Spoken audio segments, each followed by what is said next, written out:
this is Michelle, your CDA instructor. I'm going to go through this choice menu and think about it in terms of babies. It is kind of a different approach, and I can really see why you'd be confused because this example is really for older kids. So, but let's look at the example that was provided in the lesson. And under verbal and linguistic, that's the development of language. So you could just put here, the baby wouldn't really like make a choice, so to speak, but you could put here sing songs, which would be perfect for a baby. Like you could list 3 songs or something, or 3 little poems like Twinkle Twinkle Little Star or something, which is also a song. And in terms of mathematical for babies, really, of course, you're not doing anything mathematical like we think of it, but you could have just objects for them to pick up one at a time, because that's teaching them about picking something up one at a time, and later, when they go to learn to count, they will count one thing at a time. So that's kind of an example of what you might do for a baby.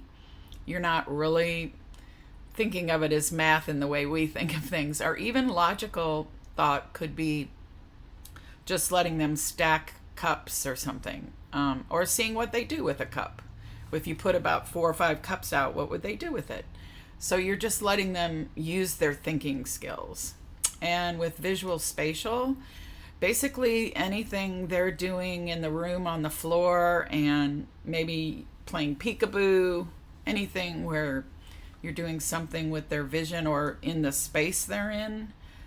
They crawl from one thing to another, something like that. And again, they're not really choosing, but it's just, these are activities that you see them doing.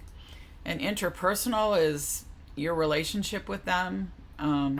So anything like if you have special times of the day where you rock your babies or interact with them one-on-one to make sure they get that attention.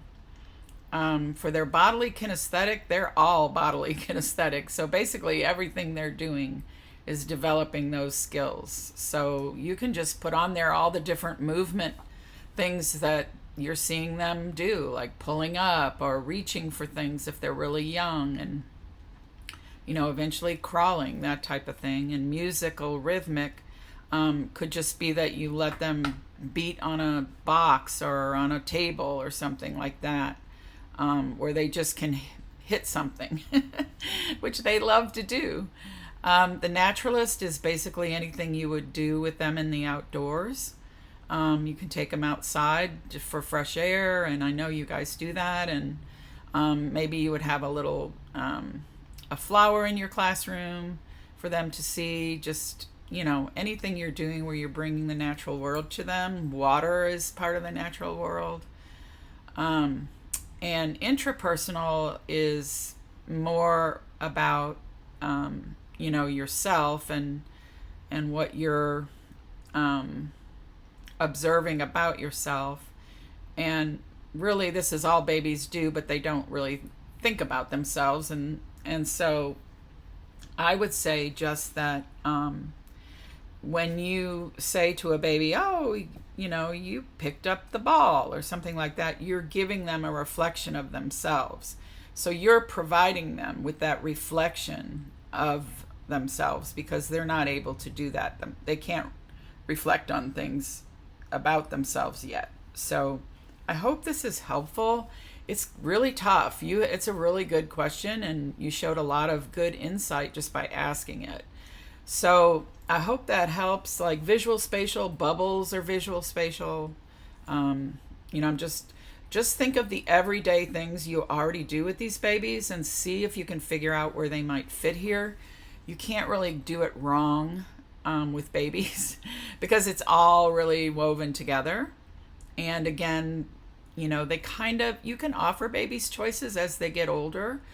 You can hold 2 things and let them pick which one they want. And that's great. Like you might hold out 2 board books and let them choose which book they want you to read, something like that. So I hope that helps a little bit. You can send it to me in an email first, and I can help you with it if you want to. So anyway, Hope this helps.